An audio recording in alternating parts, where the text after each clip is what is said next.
Hi Jessica, how are you doing today? Hello, Dora. I'm having an excellent day. Excellent day. Okay, so what do you want to talk about? Why did you come in today?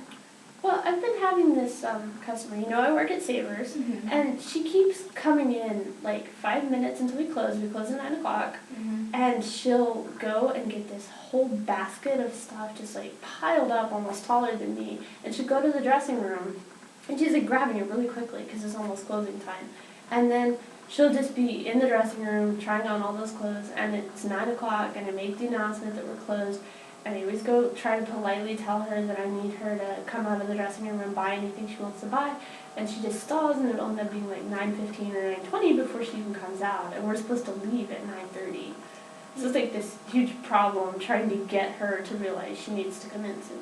Yeah, so it sounds like you just had a long work day, and it's just like added on. You want to get home. It's like 9:30, and you have this customer that just comes in every day, and kind of like prolongs how long you wait to get home. It's not always every day, but we can't bid out the last register, like just count the money and make sure it's right. We can't do that until all the customers are gone. Mm-hmm. So if she stays late, we get out late. Mm-hmm.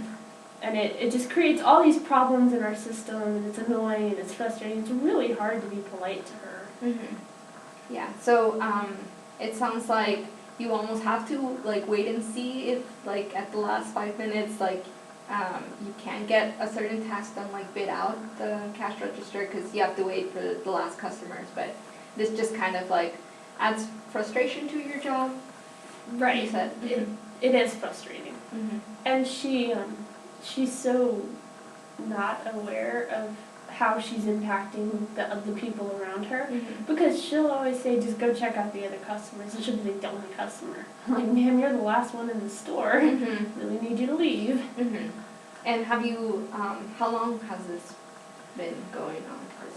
It's been, she was, for like a month or so, she didn't come by, and she's been coming again more these last couple of weeks. Mm-hmm. She doesn't come every day, but she comes often enough that it's kind of a problem. Mm-hmm. And like, if we get out late, it's, we can't clock out until we leave. Right. So it affects our labor efficiencies, because after 9 o'clock, we're not making money, Mm-hmm. but if the employees are still there, we still have to pay them. Mm-hmm. So it's negative sales, because we're paying them to basically sit around waiting for this lady to get out of the dressing room. Mm-hmm. So I know you're the manager, so I think thinking of like how it looks on you, or how you want to just Well, yeah, I definitely worry. Like, I don't want my bosses to think that I'm not getting the store closed on time, when in fact it's not my fault I can't close the store because I have this other customer.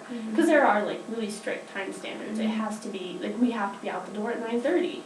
So if she stays until 9:15, then we only have 15 minutes to do everything we're supposed to have 30 minutes to do. Mm-hmm. But it sounds like you are still thinking of like the customer, you still want to like give her be as polite as possible, and you're still wanting to, or you're still considering how you value customers. So I think that'll show your employees that you really are committed to the type of work you do at Savers and as a manager. And I think if that helps you any. That is true. And I do try very hard to remember that she's a customer too, and maybe, I don't know, I never get a chance to talk to her because she comes in so late, but you're right, maybe she is, like, maybe there's some reason she can't come earlier, and maybe it's like the highlight of her day or something to be in Savers. And I think by respecting that, I think maybe that's why she feels like she can come as often. And even though it adds frustration to you, maybe seeing it in that way where, I mean, you already talked about it, how you see that maybe she can't come till then, and then she has this like kind of hobby where she goes and like goes to your store. And I think by seeing it in that way, you can actually kind of see her perspective, and also, I mean, your added perspective, but I think that just really helps you kind of reframe it, right? It definitely does reframe it well. Mm-hmm. And she's not the worst issue that could ever happen to me. She usually doesn't make like a huge mess. She just has a bunch of clothes to put back. So, but she always brings them out. So a lot of our customers leave things just piled up in the dressing rooms. It can lead to another secondary problem because then the cashiers sometimes aren't as understanding as I try to be, and they'll get frustrated and they get cranky if they get out late. And I have some of them ride the bus, and the buses come, like one comes right at 9:30 if they need to catch it going north, and if they need to catch it going south, it's at like 9:40. So that can be an added pressure of the situation. So it's just really hard to juggle everybody's perspective. Because I have like 3 people that are trying to leave really fast. I have her, she wants to stay. And then I still have, I have to check all the doors. I have like this whole list of stuff I have to do that nobody else can do on top of all these other issues. Yeah, so it sounds like everybody's kind of perspective, everybody that has to wait for a bus, like everything is just how it has to happen in like some timely manner, and I think the pressure of it just really weighs on you. Yeah, it can for sure. But that's understandable. I mean, you're the manager and you have all these, how you task everything, or you have so many other tasks that you have to take care of, and right. That's kind of what we're supposed to do. Yeah. Okay. So I think you're seeing it as a one person versus like a group of people. Right. That's kind of like the majority thing. You're right about that. It can kind of end up that way. But I also I do want her to feel like she can come. I just wish she'd come earlier. But I don't really see a way to change her behavior because I can't make her come to the store earlier. So I've tried to work my routine so that if something like that happens, we're still okay. Sometimes I'll take since I have to have a cash register for her, well, all the rest of them can close down, and I'll send people out to fix the floor, and I try to minimize the damage and get it to where her clothes that she tried on is the only thing left to do. And then if everyone takes like a handful of them or whatever, it doesn't take that long to put them back. Okay. So it sounds like you pretty organized it pretty well to where you just leave that specifically to get done right as soon as she is finished herself. And I think that also just really works in your favor, where it's like you spend less time working on getting everybody to do that one task, because I think that's all that you really have to do left, right? And I'm wondering if you maybe discussed this before, since she comes so often. Have you guys... I haven't really had a direct conversation with her, and maybe you're right, maybe that would help, because I don't want her to feel attacked and violated. So maybe you're right, maybe I should just talk to her about it, and see if I could get her to kind of realize, look at the situation a different way than just, hey, I came in and I want to shop. Yeah, definitely. And talk to your employees maybe, see how we know that if they feel cranky, but maybe they would want to see that they want to value every customer that comes in.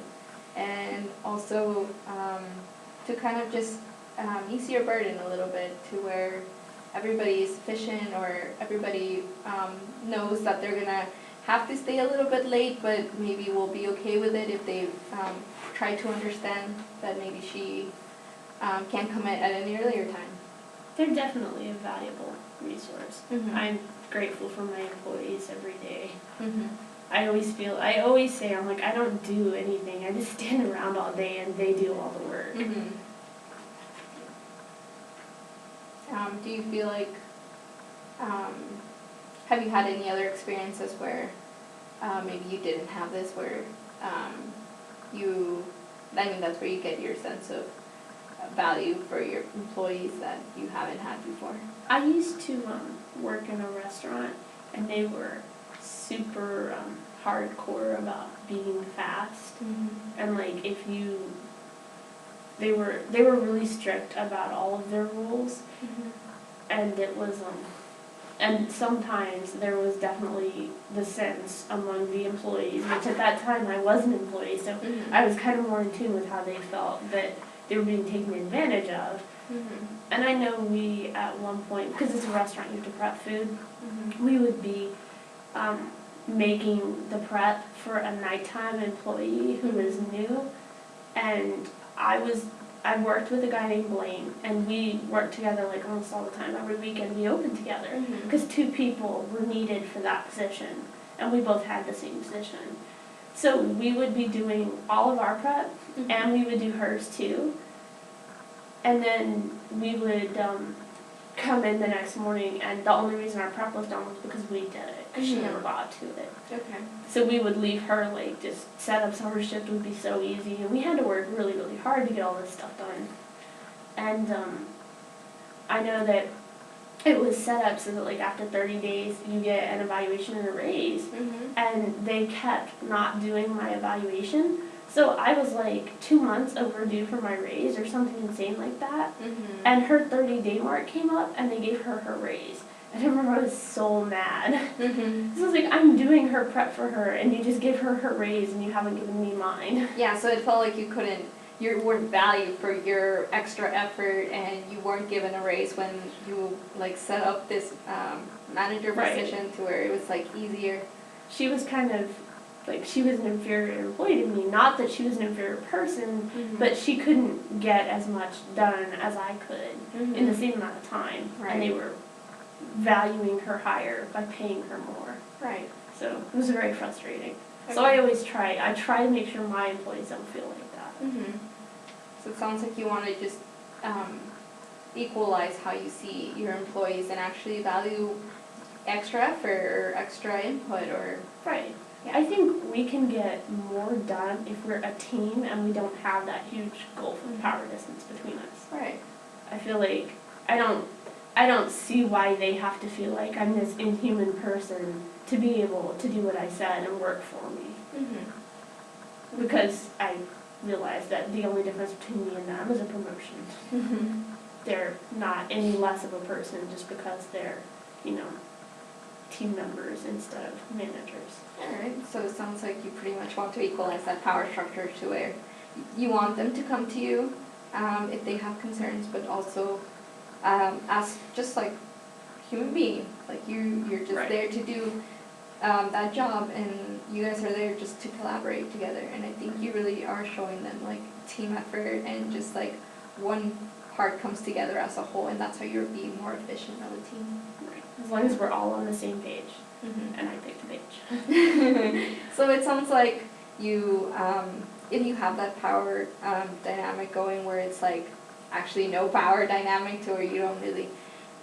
It's not much of one. Yeah. I do have to keep it there a little bit Mhm. because if everybody tries to decide what Mhm. we're going to do or what area to focus on, then it would be chaos. Mm-hmm. So I do have to say, no, we're going to do this, but Mm-hmm. I tried to kind of gently guide them that way. Right. Sounds good. So I think that'll really help you if you talk to if you feel like your employees or you talk to your employees about the situation that you're under, and you also try and talk to the customer and really just get like each other's perspective or try to get like the other to understand one another. I think Right, we could carry that over to this problem too. yeah. Mm-hmm. Well, that's very helpful. Yeah, sounds good.